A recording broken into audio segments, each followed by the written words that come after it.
Wood, gic dros ysgwydd.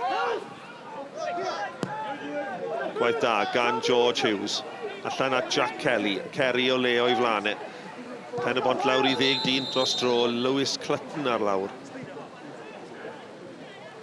A ni'n parhau I chwarae, mae Clutton dal oddi ar y ca. Cyfle I groesi beryglus a Rushton! A mae Rushton yn sgorio i'r Drenewydd. A bydd Rhys Griffiths yn anhapus iawn fel I chi'n gallu gweld ar y rystlys ac yn ddadleuol yma yn Pen-y-bont yr ymwelwyr sydd ar y blaen.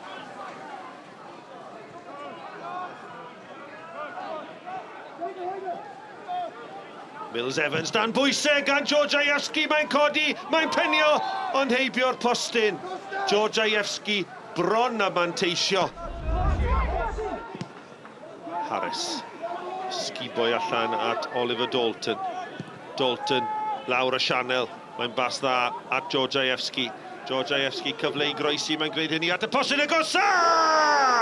A mae Pen-y-bont y gyfartal a Mael Davies sydd ar cyffyrddiad bwysig. Hyfryd gan Pen-y-bont, y dechreuad gorau posibl yn yr ail hanner.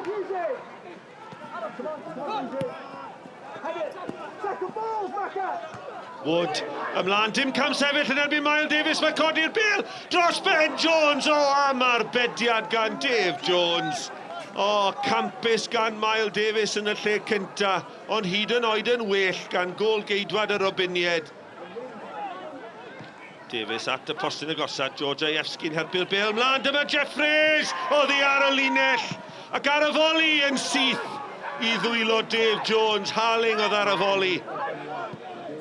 Harling, allan at Wood. Wood gyda Dalton yn gwibio tu allan iddo fe.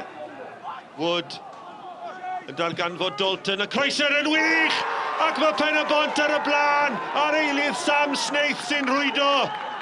Unwaith eto y croesiad o'r chwith ac ar y cyffyrddiad cynta, mae Snaith yn curo Jones. Mael Davies, Davies at Snaith. Snaith mewn am y drydydd o gwmpas Jones. Dau ar y linell. Snaith yn croesi, Georgievski'n reoli ac yn methu'r target. O, a fydd hwnna'n drobwynt. Y gwaith caib a rhaw I gyd gan Sam Snaith a Georgievski'n methu'r target. Rhys, llongyfarchiadau, buddigoliaeth heiddiannol I Pen-y-bont heddiw. Diolch, dwi'n hapus gyda ennill.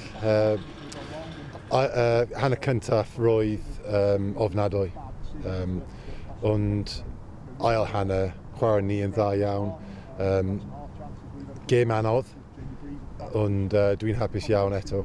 It was a real disappointing day for us, and you know, I can't even recall anything that we did well. It was a real poor performance, really. And look, it's one of them where, you know, your games are coming thick and fast. You know, like I said, we kept the same team because we felt the boys deserved that, but now it gives me something to think about ahead of the game on Tuesday and the game next week as well.